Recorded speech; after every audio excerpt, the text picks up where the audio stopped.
Welcome to Pera's Playbook. This is your host, Alex Pera. Let's open up our playbook and see who our guest is. Please enjoy.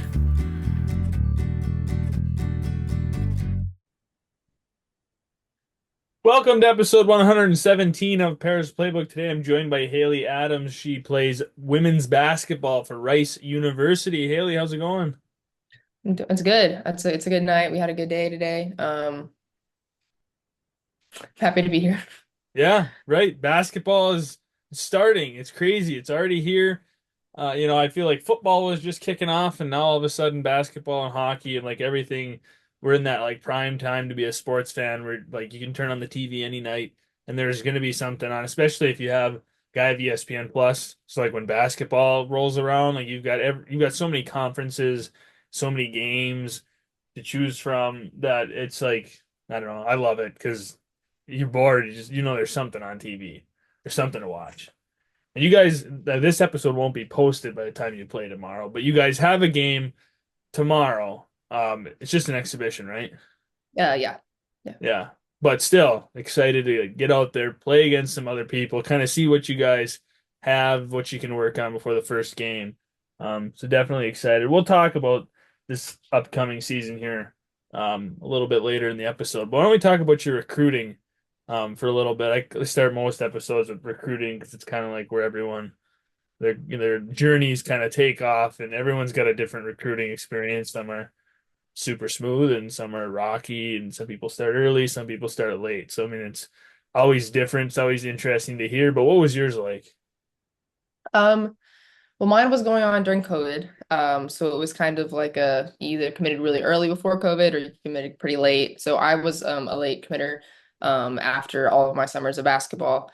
I was a big dual sport athlete all my life, so I played soccer and basketball the whole time, and so I was being recruited for both. The plan was to go to college for soccer, actually, but then I kind of like pulled a UE and decided to do basketball. But the recruiting process was not my favorite time of life. It was a lot of stress, a lot of phone calls. Sometimes kind of felt like a secretary. There'd be days where I'd just be like scheduling calls, and we were in COVID, so like I was scheduling between classes, and because we were a lot of at home schooling.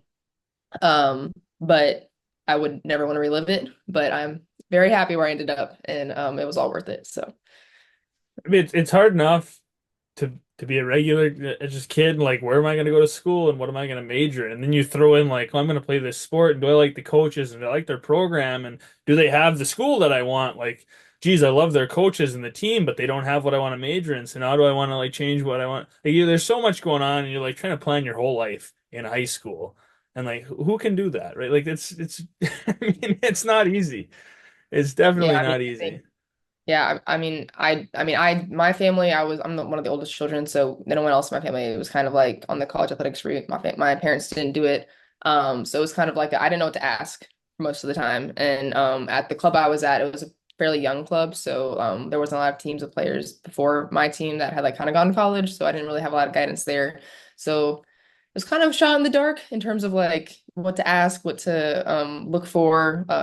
What I wanted out of my college experience and everything. So it was kind of, I feel bad for the coaches I talked to because I don't think I had a whole lot of great questions for them. Like I thought I did, and I was listening to the answers, but they didn't really mean a whole lot to me because I didn't know what I wanted. But it ended up working out. Yeah, you took a shot in the dark and you ended up hitting the target. So that's all that counts. Target, yeah. So, freshman year, why don't we talk about your first college points? I mean, I feel like that's kind of like an exciting, it's like it's like in any sport, like you either want to score a goal or score a goal, you want to get a touchdown, whatever your sport is, you got to get that monkey off your back and then you can kind of breathe for a little bit. So like when you've got your first points, like kind of take us through that moment. Um, If you can recall. I know sometimes you're like in the heat of the moment and it's like, oh my gosh, what just happened? yeah, no, I remember mine very well. So right before our first scrimmage, I got hurt, so I was out for a while. So I didn't get my first points until like midway through the season.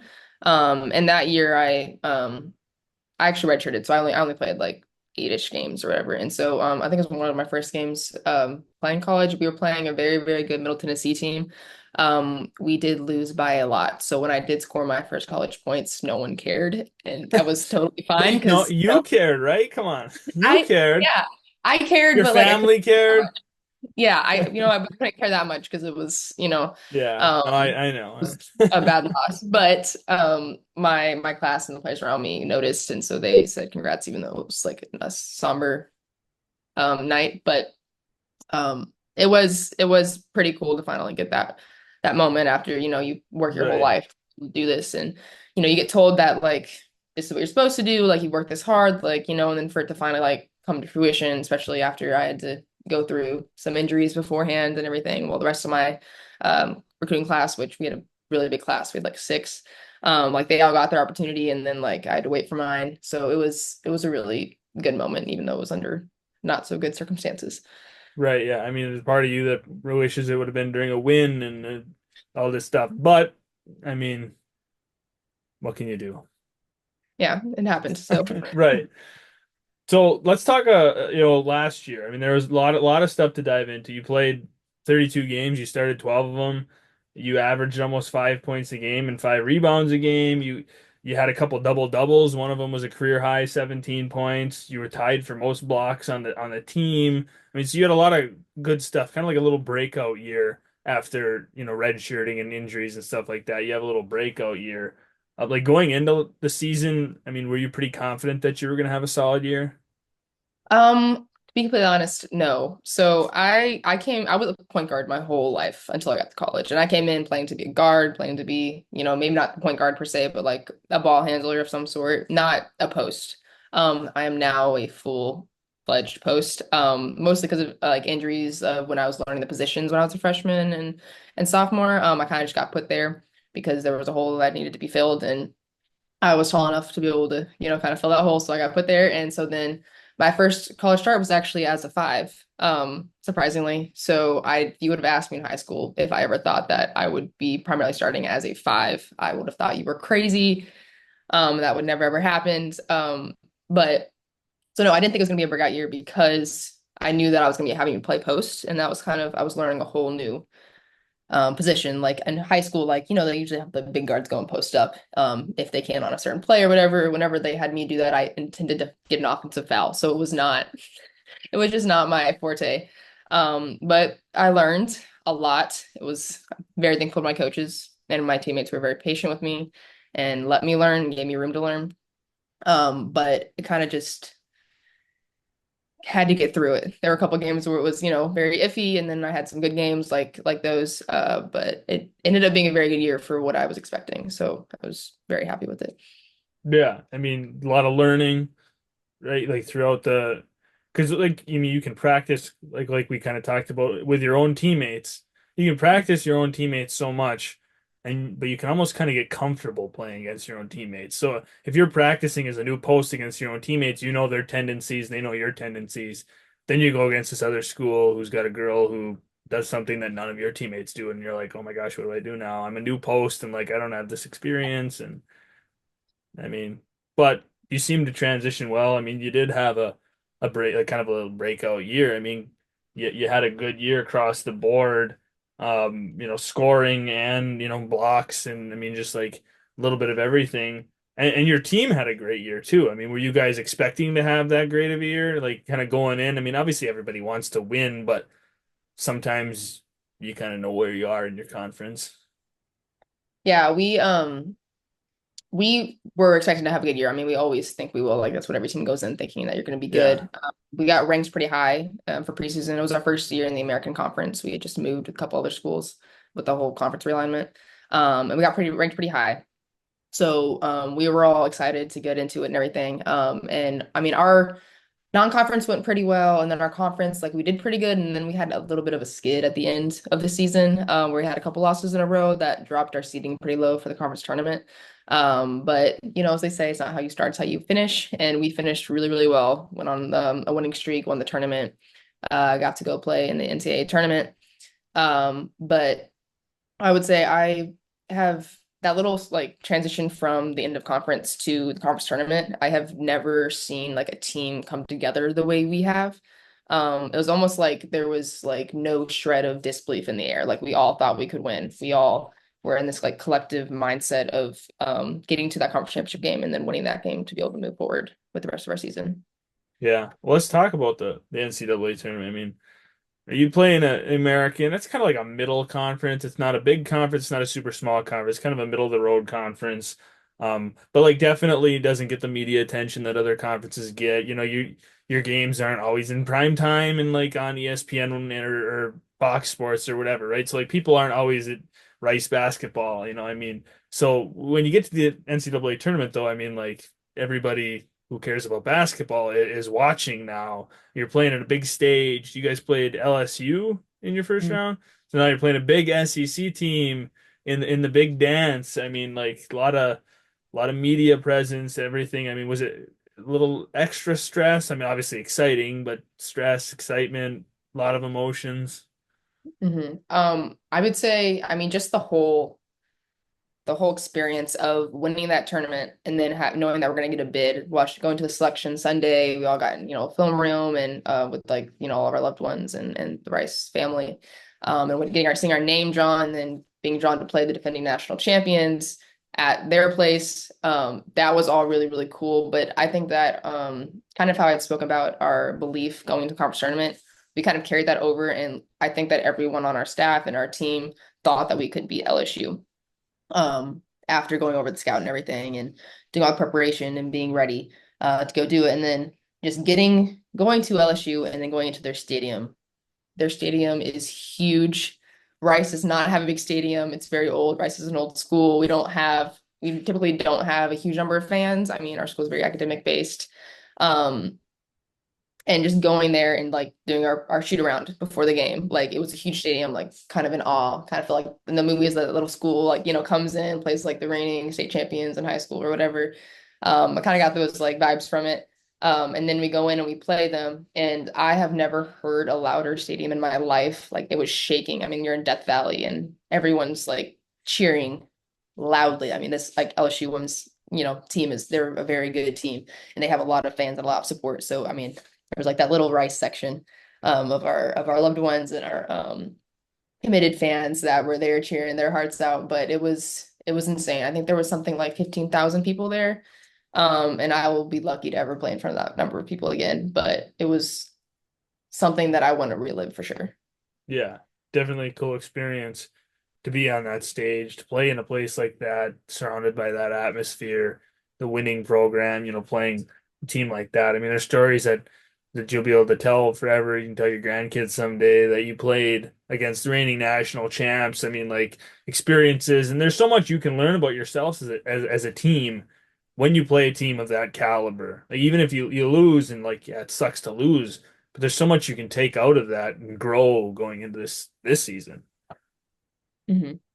Absolutely. I mean, I think it was, I learned that our team does not give up. Like there was a lot of times in that game where we had a lot of adversity, whether that was not being able to hear play calls. Like I think there was one time down the floor where there were five people on the floor. One of them was me, one of them was one of my roommates, and another of my best friends. And we all thought it was a different play because we just could not hear what the play call was. And we all ran to random positions. And then our point guard had to go, try to throw up a shot because we were all in the wrong position. But like, despite that, we all got back and got to stop the next possession.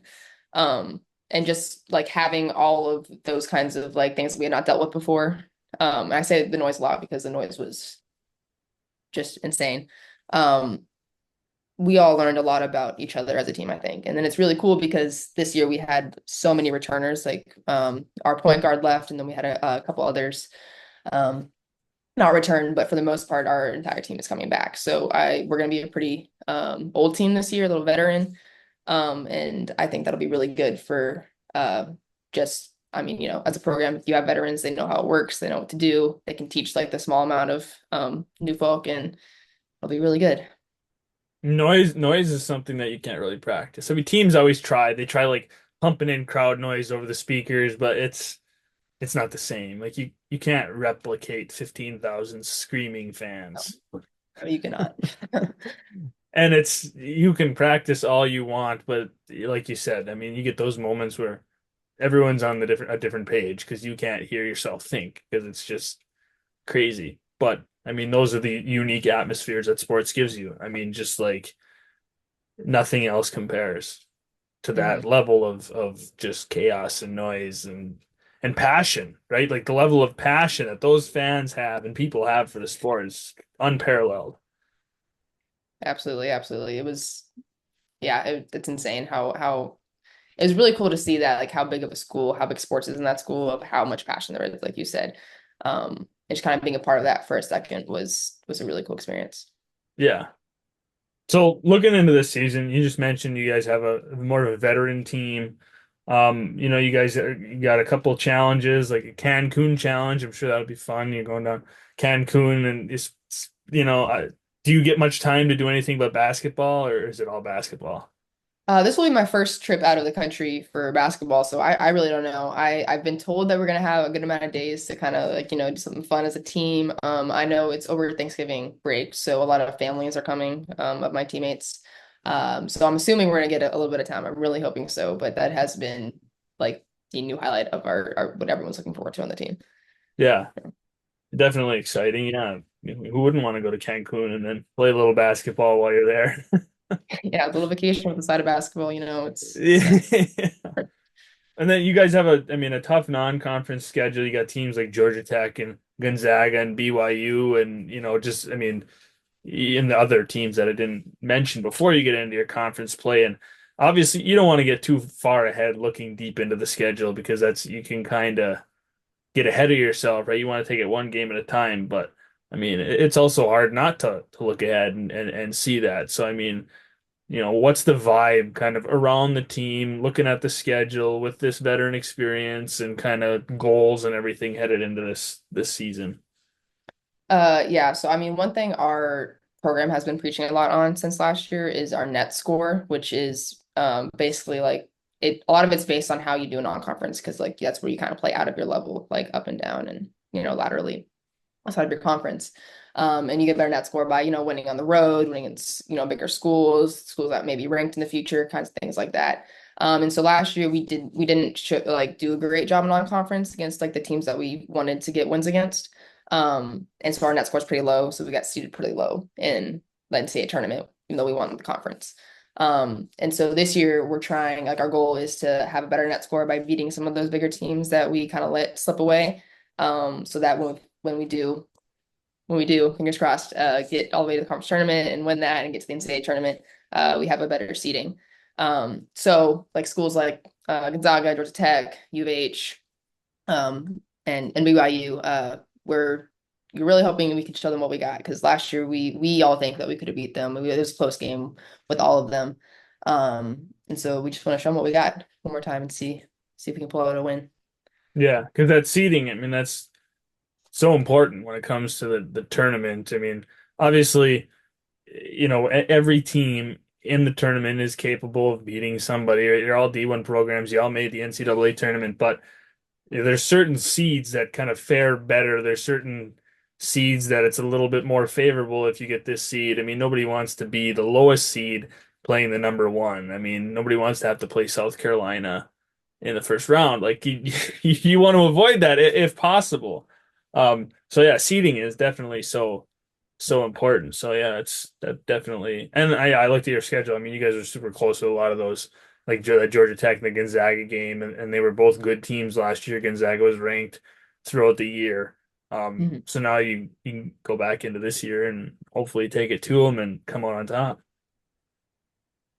Absolutely, yeah. We're hoping we can pull some of them out. And then like even when if we do win, like we're trying to win a little bit bigger so that we can, keep trying to increase that net score. Right, right, yeah. Don't just win by one. If you can't win by, if that's all you get, it's like you either lose or you win by one. Obviously, you're gonna take winning by one, but if possible, why not win by 10 or Why not? Just, yeah. If only it was that easy, just why not? yeah. Yeah. Yeah. So in, just kind of like other going away from Rice basketball, like what's your favorite sport after basketball? Like if somebody told you could never ever play basketball again. You kind of mentioned you were a soccer fan, so maybe that's the answer to this question, but like what would you do if you couldn't play basketball? Yeah. Soccer, easy. Absolutely, 100%. Yeah. I'm assuming you don't play much soccer anymore with basketball, just like being life now. No, it's a really sad, like, thing I've had to come to terms with, but no, I don't. But I do go to all of the Rice soccer games, as much as I can. Yeah. Um, Yeah, and all my like old teammates from high school and club that I played with, like I try to go to their games as well. So I try to stay involved with the soccer world because it was a very big part of my life for a long time, and it was my first love in sports. So if I could play both of them, I would, but that's just not it's not not an option. Yeah. So you were Yeah, a devoted Rice soccer fan? I am. I am. Yeah, I got all the little trinkets from the games. So Are there a lot of fans that go to the games, or are you one of the regulars? there are a good amount. I mean, a lot of Houston's a big city, so there's always some Rice fans there that are around. Student body wise, there's not always a whole lot, but that kind of goes for most of the sports at Rice because we are a very small school. Um, but I would say I'm one of the usuals, and I drag a lot of my teammates to games to try to get at least one or two each game to come with me, and usually I'm successful. So and then they come to all of our games as well, the soccer team and other sports teams. It's mostly athletes supporting athletes. I would say that show up pretty continuously, consistently. That's good to have though, like within an athletics program. I think it helps build, I mean, like a family atmosphere when the athletes are supporting each other, going to different games. I mean, it's really important, and you don't always see that at universities. So it's definitely something that's good to have. Hmm. So what's your favorite food? Chocolate. Any kind of chocolate? Yeah, just chocolate. I actually have Dark chocolate, milk chocolate, white chocolate, right next to me. Milk chocolate. Milk milk chocolate with chocolate, cheese, cake, chocolate. I have to have some ice every day. cream, chocolate ice cream. Actually not chocolate ice cream, but vanilla ice cream with chocolate things in it. Okay, like chocolate syrup, chocolate Like crumbled up Oreo. pieces, Oreo, So, yeah, things like that. Reese's, something. Mhm. Yeah. Okay, chocolate milk. Yes, really chocolate milk. Yeah, chocolate protein Okay, shake. Go yeah. to. Hmm. Okay, so favorite food, chocolate. I like it. I like it. I feel so many people you ask them what their favorite food is, and like people don't say sweets. They always go with like the real food. But hey, if you love sweets, Like, it's trying to be honest, yeah, like right. I said steak or something that my coaches would approve of, but Yeah, chocolate. right. Yeah. So are you eating chocolate like pre-game? Just like on no secret here, like you're just woofing down some chocolate. Coaches don't know about Sometimes. it. So, I mean, my coaches, they have like little candy bowls in their offices. So sometimes I go sneak up and grab one before a game. But usually I try to save it for after the game as like a little treat, Yeah. Yeah. Another plan. big milkshake before the game. That would Like, probably actually be horrible, honestly, like to if like I walked wolf in with down a a milkshake, milkshake. Yeah. mhm, yeah, I don't think that'd be great. Like, here, eat this milkshake and I'll run up and down the court. Like, no, yeah, probably, probably not the move. yeah, I don't think so. Um, what about music? You like music? I do like music. I'm not really like a specific genre person. But I'd say the two people I listen to a lot pretty consistently are Taylor Swift, I'm a Swiftie, and J. Cole. Kind of opposite on the spectrum, but I like both of them a lot. Yeah. I feel like most people like music, but once in a while I ask somebody, and they're like, I hate music. I like silence. I'm like, I don't know. So that's why I always have to ask, like, do you like music? Like, I can't just ask who's your favorite artist because then they're like, well, actually, I hate music. So I just, Yeah, I would never want to live in a world without music. It no, just, I see. I feel like I go the other way. Like, I hate silence. Like, I mean, like, I like, well, see, it's not silence, but like, if you're like sitting by a river, it's quiet, but like, you've got the sound of the water. Like, it's not silence. But like, if you're just sitting at home in your living room and there's absolutely no noise, like, I hate that. I've got to have something going on. I agree. Studying, I gotta have music. Like, otherwise, I feel like I can't focus. Some people say it distracts them, but I need it so I don't get distracted. Yeah, no, it's like because it gets too quiet, you can hear your own thoughts, and that's just, Right. Yeah, and speak. then you're counterproductive and you're like, yeah. So is Swifty, there's like what's your favorite song right now? Like is there a certain song that you're just really vibing to right now? It's just like there's something about it for some reason. You just keep listening to whatever song over and over and over. Um, Honestly, it's not actually the song I listen to a lot right now is not Taylor Swift or J. Cole, ironically. But it's Crushed by Fletcher. Um, which I kind of just found it and I like it a lot. So it's been on repeat for the last probably week or so. But I'm gonna yeah. be honest, I have no idea who Fletcher is. Like, what kind of music is A that? Is lot of that people rap? don't. Is it pop? Is it what is it? It's more pop. It's more pop, Pop? but yeah. Yeah. Big or like kind of like up and coming artist or Up and coming-ish, big-ish, not like big to where everyone would know. Um, yeah. yeah. I don't know, it's kind of just a pop artist that kind of pops up every once in a while. Yeah. Yeah. So is pop that's kind of your main genre? Like if you had to like stick with a genre, would you go with pop? The just normal me says yes, the basketball player says go with rap, but it's probably pop. Yeah. Yeah, well, I feel like that is like pump up music. It is just always rap. Always. I feel It like has. 95% of the time that's what like I don't know. I don't vibe with that. Like it doesn't pump me up. I don't know. Like I'm one of like if I'm gonna work out or need to get pumped up, it's like heavy metal. Like that's what does it for me. But like rap, like I don't know, it's a different vibe. It's not the like, okay, I get amped, full of energy, like let's go. It just doesn't Yeah, I do mean, it. I would never choose it on my own, but because I play basketball, that's like, and I mean, even soccer too, just mostly sports, like that's just the go-to. Like, it's like I've gotten used to making it pump me up. So now it's like, You if I'm forced conditioned, you yeah. forced yourself to let it pump you up. So if you were gonna pick, if you got control of the aux for pregame, would it be Taylor Swift? Is that what you'd be your team would be listening to pump you up? It would be some Taylor Swift, Miss some, maybe some Rihanna, maybe some other pop kind of things. I don't know. I'd spend a lot of things. I like to be able to like kind of like want to be able to like dance to it while I'm warming up. Like I would rather be like have joy, and like be excited to play versus like locked in, angry type Yeah. of thing. That's just kind of like how I've always approached sports. So it's not the norm, I would say. So it never happens. I don't get to listen to what I want to in pregame, but it's okay because the whole team likes the other Yeah. other side. Yeah, I feel like that's not the vibe most people go with. Most people go with that like anger and like unleash some like energy and just like go crazy and Yeah. either like a metal or like a rap vibe, hardcore rap or heavy metal or something. And I mean pop, that's not bad too. Like I mean like I can that would be my second choice. Like I would warm up to pop over rap. Like Mhm. I don't know, some good upbeat pop. I don't know, like find something um like hot to go. That song is really upbeat. Yeah, that's a good one. Like you could warm up to that, I think. Happy Maybe. vibes. Megan Trainor, she's got some like good beats going Yeah, and yeah, I could get down with that. A couple of them, maybe not all of her, like slower songs, but she got a couple in no. there to mix in. Yeah, some of her newer albums got some, maybe Sabrina Carpenter. Nah, she's a little more. I feel like that wouldn't be a good Yeah, warm up I would vibe. A say little I'm too more like slow.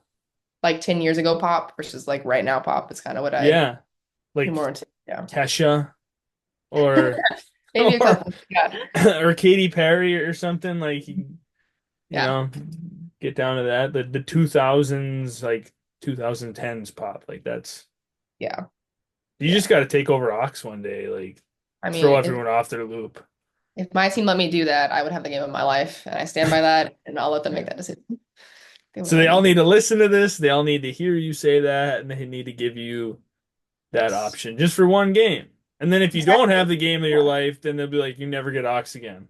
We can go back. Exactly. Just give me a chance. Just one shot, right? Maybe you'll unlock something in everyone else too. Like you could be Yeah. like, "Hey, I know what they're missing. Exactly. right, Yeah. right. Yeah. Well, if it happens, you'll have to you'll have to let me know. You'll have to be like, I just popped off because we listened to pop. I will let you know. Yeah. And then you'll have to say that the idea happened on this podcast. Like it Absolutely. originated here. Yeah. Well, Haley, I appreciate you coming on the podcast. Definitely exciting with the season rolling around. Definitely have to be watching some Rice. I think American Conference is on ESPN Plus. Maybe not. Yeah, it I is. think it is. Okay, yeah. So I could definitely watch some Rice basketball. Definitely have to tune in. But appreciate you coming on the podcast. Thank you for having me. It was great. Thanks for listening. Please stay tuned for more episodes soon.